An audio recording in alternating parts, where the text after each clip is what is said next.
Dengan kemenangan Indonesia atas Arab Saudi, membuka asa kembali untuk bersaing perebutan tiket Piala Dunia 2026. Melihat hasil tim-tim rival, dan ditambahnya pemain berkualitas untuk tahun depan, optimis tandang ke Australia Indonesia meraih poin. Persaingan yang tersaji di grup C semakin menggila seusai kemenangan yang diraih Timnas Indonesia atas Arab Saudi pada matchday ke-6 putaran ketiga kualifikasi Piala Dunia 2026 zona Asia. Sebab, dengan kemenangan yang diraih oleh Timnas Indonesia dengan skor 2-0 di Stadion Utama Gelora Bung Karno, SUGBK, Senayan, Selasa, 19 November 2024, itu, pertarungan antar kontestan di grup C semakin panas. Pada saat yang hampir bersamaan, Jepang berhasil menumbangkan Cina di kandangnya dengan skor 3-1. Setelah itu, duel antara Bahrain melawan Australia berakhir tanpa pemenang dengan skor imbang 2-2. Dengan tiga hasil ini, persaingan para peserta grup C semakin sengit. Sebab, setiap kontestan masih sama-sama punya peluang untuk merebut tiket ke Piala Dunia 2026. Tidak berlebihan jika menyebut grup C sebagai grup neraka di putaran ketiga kualifikasi Piala Dunia 2026 zona Asia. Sebab, selain Jepang, 5 peserta lainnya di grup ini tak memiliki jarak poin yang signifikan. Australia, yang berada di peringkat kedua, misalnya, mengoleksi 7 poin. Socros ditempel ketat 4 peserta lain. Secara berturut-turut ada Indonesia, Arab Saudi, Bahrain, dan Cina yang sama-sama mengoleksi 6 poin. Indonesia masih memimpin di antara 4 tim ini karena punya selisih gol paling baik, -3. Arab Saudi sebetulnya juga punya selisih yang sama, tetapi kalah produktivitas gol.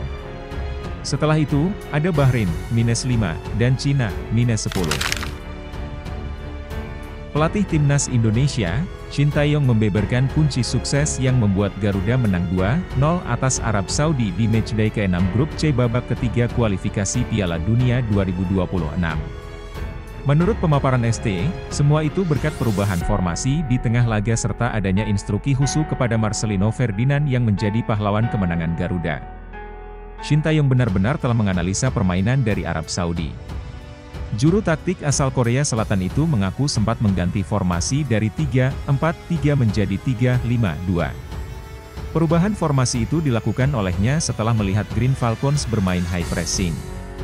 Karena lawan Saudi Arabia high pressingnya bagus, jadi kita ubah formasi jadi 3-5-2 dari 3-4-3. Ketiga pemain gelandang berperan sangat baik, bisa dibilang sempurna, kata Shin Tae-yong usai laga. Bukan hanya karena Marcelino cetak 2 gol jadi bagus, tetapi, semua gelandang bagus, karena instruksi yang saya kasih diikuti dengan baik di lapangan, sambungnya. Pelatih berusia 54 tahun itu mengakui kalau anak asuhnya benar-benar menerapkan strategi yang diberikannya dengan sangat baik. Dalam laga kontra Arab Saudi, Shin Tae-yong membiarkan musuh melancarkan serangannya dengan catatan lini pertahanan wajib bermain solid. Ketika bola berhasil direbut, disitulah Timnas Indonesia melancarkan strateginya.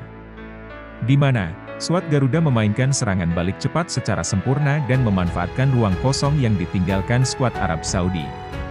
100% diterapkan taktik, memang selama 3 hari sudah latihan.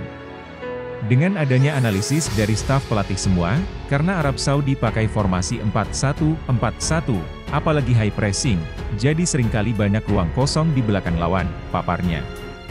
Jadi saya memberikan instruksi kepada pemain untuk penetrasi ke belakang ketika transisi positif dan itu yang memang dilaksanakan oleh para pemain di lapangan, terang Shin Tae-yong.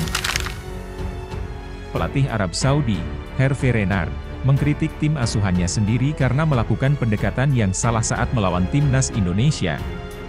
Pendekatan yang keliru itu membuat The Green Falcons mengalami kekalahan di Stadion Utama Gelora Bung Karno Selasa, 19 November 2024. Sejak awal pertandingan, tim tamu sudah mengalami kesulitan. Beberapa kali mereka kelabakan menghadapi gelombang serangan Timnas Indonesia. Hanya ketidakberuntungan yang membuat tim tuan rumah tidak mencetak gol lebih awal. Walaupun kemudian memegang penguasaan bola sampai 77%, Arab Saudi tidak pernah menemukan ritme yang dibutuhkan untuk membongkar pertahanan Indonesia. The Green Falcons membukukan 23 tembakan tetapi hanya 3 yang tepat mengarah ke sasaran. Praktis tidak ada ancaman berarti buat gawang Indonesia. Hervé Renard mengamini performa buruk tim besutannya. Para pemain masuk ke lapangan seperti laga ini adalah sebuah pertandingan uji coba. Sebaliknya tim Indonesia memberikan performa hebat yang pantas diganjar kemenangan.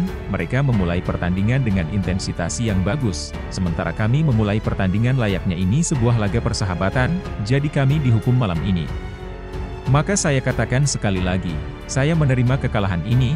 Kami sudah terbiasa bermain dengan atmosfer stadion seperti ini, masalahnya hanya kami tidak memulai pertandingan seperti yang seharusnya, ujarnya.